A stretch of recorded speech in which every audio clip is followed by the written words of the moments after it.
Hello and welcome to Module 4 of Igbo language. In this module, we shall be looking at verbs and tense in Igbo language, which is the engine of the language, bringing action to word. Ngwa bụ ndụ okwu, which means verbs are the life of speech. The module content that we should be looking at here include types of verb, action and static verb. We will also look at present, past, and future tense form. We'll look at continuous and perfect aspect. We'll also look at imperative and command. We'll further look at verb extension and modifiers before we draw our conclusion. By way of introduction, welcome to Module 4. In our previous module, we built the skeleton of the language, that is the alphabet, the grammar, and everyday conversational phrase. But today, we will add the muscles and the movement. Today, we will talk about ngwa, which is verb. In Igbo, verbs are not just action words. They are the engine that drives every sentence. A single verb root like re means to eat can be stretched or twisted and shaped to tell you not only what happened, but when it happened, how it happened, and even why it happened. Therefore, by the end of this section, you will no longer just name object, you will also describe the world in motion. You will say what you did yesterday, what you are doing now, and what you will do tomorrow with confidence, accuracy, and natural flow of true speaker. Let us look at two types of verb, that is action versus static verb. The features, meaning. Action verbs, which is ngwa omume, in Igbo language call it ngwa omume, is physical and mental action. While static verb, which is ngwa nnodo, state, condition, and feelings. So it states the condition and feelings. Then example of action verb, ga, which means go, rie, which means eat, de, which means write. Then for static verb, di, which is be, mara, like mara means to know something, know, or beautiful. Then mwe means to have. Let us look at example sentence, action verb. Ọ na-aga ahịa, which means he is going to market. Ọ na-aga ahịa. Therefore, the static verb is na-aga ahịa, na-aga ahịa. He is going to market. Then the static verb, on the other hand, example is ọ mara mma, she is beautiful. Mara mma, mara is just the static verb. Ọ is the subject, which is the pronoun. Mara is the static verb. Mma is the adjective. So she is beautiful. With na. Therefore, yes, action. The static verb uses yes as an action in progress, whereas the static verb uses rare. It is very, very rare to use na in static verb, but in action verb, it normally goes with na, which is ọ na-aga ahịa. So na is very rare to describe something in static verb. So the key insight is that static verb rarely takes na. They describe a fixed condition. Having known that, let us look at present tense. What is happening now? Igbo people call it oge ugbua. The structure or the formula for expressing word in Igbo language, expressing present tense is subject plus the na, then plus the verb root. So the verb root here for to eat is ri. So example for the present form, the example is ọ na-eri nri. Ọ na-eri nri, which means he is eating food. She is eating food. Then for go, which means to read, go. Ha na-agụ akwụkwọ, which means they are reading book. They are reading book. Ha na-agụ akwụkwọ. Then we have the root verb rụ, which means to work. Anyị na-arụ ọrụ. So rụ is the root verb there. Anyị na-arụ ọrụ, which means we are working. So the key point here is that na marks ongoing action. the most common daily tense. So they normally use na in Igbo language to introduce a present tense. Having known that, let us look at past tense, which is already happened, something that already happened. Igbo people call it oge garaga. Then the structure of past tense is, it goes with the formula subject plus the root verb plus the vowel harmony. So the root verb for to eat is ri. The past form is oriri nri, which means he ate food. So the ri now is now added with ri. Oriri nri, he ate food. Then for ga, which means to go. Agaram ahia. Agaram ahia, which means I went to market. So the root form verb, you now add arrow form plus the harmony of the vowel. Just like we said earlier, that vowel in Igbo language they are grouped into two, group A and group B. So if every group is in harmony with its own group. So then for to buy, which is zo, you now follow the same structure. Anyị zụrụ aqua, which means we bought clothes. Anyị zụrụ aqua. So the root verb zo is now being added with the arrow plus the harmony vowel, which is another row, the same that belongs to the same family. Now let us look at another example, like the root verb de, which means to write. Edere m akwụkwọ. Okay, idere akwụkwọ. I is the subject, which means you. De is the root verb. Then we now add the arrow plus the harmony verb dere akwụkwọ. Idere akwụkwọ, you wrote a book. Then the rule here is that suffix vowel matches the verb root, last vowel. Like for example, ri. You now add the arrow and then repeat your ri, which means ri. Then like for the ga, you now add your arrow and repeat the vowel. So this is how Igbo form their past tense. Now let us look at future tense, which means what will happen. Oge na-abịa abịa. So Igbo people call it oge na-abịa abịa. So the formula is the subject plus the root verb plus ga, then plus the root verb. So you now state your subject, you now state ga.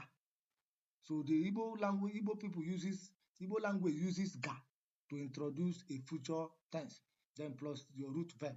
Let us use the same example, like to eat, which means ri. To eat means ri. So if you want to form a future tense, you now use your subject which is the pronoun ga. So you now the subject is then plus your ga. You remember the root verb is ri. So ga eri nri, which means I will eat food. Now another example is ga. So oga aga ụlọ akwụkwọ, which means he will go to school. Then let us look at another example, bia, which is the root word bia, which means to come. Ha ga-abịa echi. Ha ga-abịa. So all of them uses ga as after the subject, you introduce ga, which means they will come tomorrow. Therefore, the key point here is that ga is the future maker. It is often used with echi, which is for tomorrow. Having known that, let us move further as we look at quick tense reference table. So for all the tense that we have mentioned, the root verb is it is ri. So if you want to make a present tense, you now use na. Nna eri, nna aga, nna azụ, nna ede. All this makes present tense. So you use na to introduce present tense. Then for the past tense, you use arrow plus the vowel harmony. The root verb here is ri, riri, gara, zoro, dere. Now for future tense, you use ga to introduce the future, ga plus the root verb. So ga eri, ga aga, ga azụ, na ga ede. So this is how Igbo language uses to form present, past, and future tense. Therefore, practice. Nna ede, which means I write. Ndere, I wrote. M ga-ede, I will write. So you can practice this one on daily basis. Having known that, let us look at the continuous versus perfect aspect. Aspect tells how an action happened, not just when it happened. It tells us how the action happened. So we have continuous aspect and perfect aspect. So continuous aspect tells ongoing or action that is still in progress. So the maker for continuous aspect in Igbo language is the use of na. Example, ọ na-eri nri mgbe m bịara, which means he was eating when I came. Then for perfect tense, which shows completed action or result remain. So the maker for perfect tense is la or le. O riela nri, which means he has eaten food. So it tells us an action that has been completed. So it is either you use according to the vowel harmony. O riela nri, o riele nri, o riele. So because the root verb is ri, so we now introduce le according to the vowel harmony. O riela nri, which means he has eaten, so he is full. Therefore, past tense versus perfect tense, o riri nri, he ate sometime in the past. So it tells us something that happened in the past. Then o riela nri, which means he has eaten, which is a completed action, a finished action. Then the negative perfect is they will use a oribei. That is, they will use bei to introduce a negation. Oribei nri, which means he has not eaten yet. Oribei nri, which means he has not eaten yet. Then let us look at imperative and command, that is giving order in Igbo language. Positive command, that is singular, uses the verb root rie, which means eat, ga, which means go, bia, which means come, de, which means write. Then the plural command, you now add nu or ni. Rienu, which means you all should eat, you all eat, rienu. Then for plural, gano, which means you all should go, you all go. Then the negative command using don't, which use ekwela or la.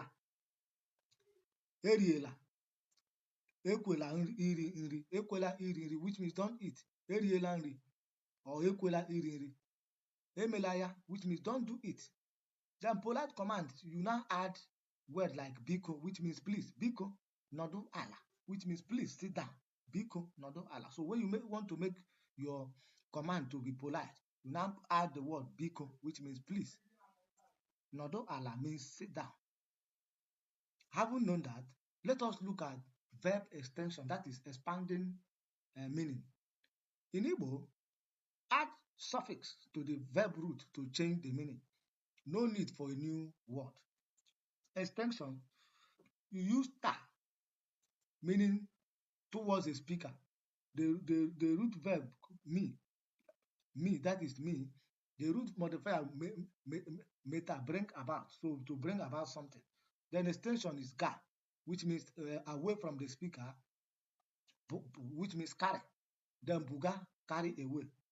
So we have cha, completely finished, orichala, which is completely finished, rie, which is the root verb eat.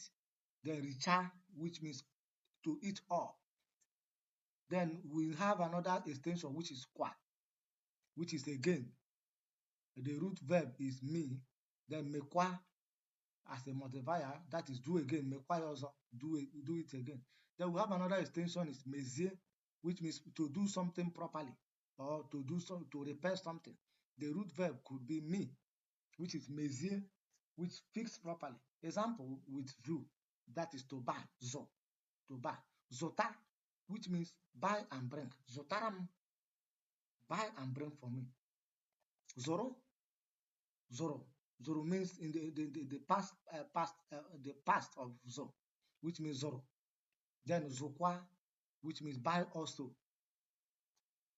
Having known that, let us look at verb modifier, that is describing how, when, and where. Modifier act like adverbs. They add details to the action. Then we have their types. The manner, we have the manner, which is also in Igbo language we use also, which means quickly. Then wayo, which means slowly. Then example of also, ogara also, he went quickly. Then wayo, which means slowly. M na-arụ ya m na-arụ ọrụ nwayọ. I walk slowly. M na-arụ ọrụ nwayọ. Then for time, which means taa, which is meaning today. M bịara taa. I came today. M bịara taa. Then for time, for tomorrow, we now use echi for tomorrow. M ga-abịa echi. I will come tomorrow. M ga-abịa echi. Then for places, Igbo uses modifier like n'ụlọ, which means at home. Ọ nọ n'ụlọ, which means he is at home. Combine modifier with tense. When you want to combine modifier with tense, example include anyị ga-aga ahịa ọsịsọ echi, which means we will go to market quickly tomorrow. Anyị ga-aga ahịa ọsịsọ echi. Having known that, let us look at the summary, which is verb transformation in action. One verb root, many meaning through tense, aspect, extension, and modifier. The present form, so for root verb re, which means to eat, it can have different meaning according to the present of their form. Now in the present tense, m ga-abịa, m ga-eri nri, which means m na-eri nri, which means I am eating. M na-eri nri, I am eating food. Then for the past tense, m riri nri, which means I ate. I ate food. Then for the future tense, we now have m ga-eri nri, which means I will eat. Then perfect tense, m riela nri, which means I have eaten food. Then negative perfect, m ribeghị nri, which means I haven't eaten yet. Then if it is for command, you now say rie, which means eat. Then extension, richaa nri, which means eat all the food. Then modifier, rie nri ọsịsọ, which means eat quickly. The verb is the engine. You control the speed, direction, and completion. In conclusion, and so we arrive at the end of Module 4, which is the engine room of the Igbo language. Let us take a moment to reflect on how far we have come. When we started, a verb like re simply means to eat, but now you know that the same verb, the same small root can become riri, which means ate, ga-eri, which means will eat, riela, which means has eaten, richa, which means eat all, and even riela, which means don't eat. That is the power of understanding verb. You have learned to distinguish action verb from static verb. You can now navigate time speaking clearly about the present, the past, and the future. You understand the difference between the action that is going on and the one that is fully completed. You can give polite command, issue warning, and even soften your request with biko. And you have discovered how extension and modifier add richness, direction, and precision to everything you say. But the most important lesson is this. In Igbo, verbs are not just grammatically tools, they are the heartbeat of communication. Therefore, mastering them transforms you from someone who simply names objects into someone who tells stories, someone who describes a word in motion.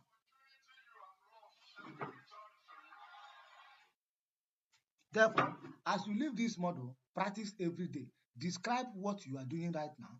Describe what you will do in the morning. Describe what you will do tomorrow. Let the verb flow, because now you're no longer a passive learner. You are an active speaker. Jisike, which means keep the good work. Anyị ga-ahụ ibe anyị. We will see each other again. Thank you and have a nice day.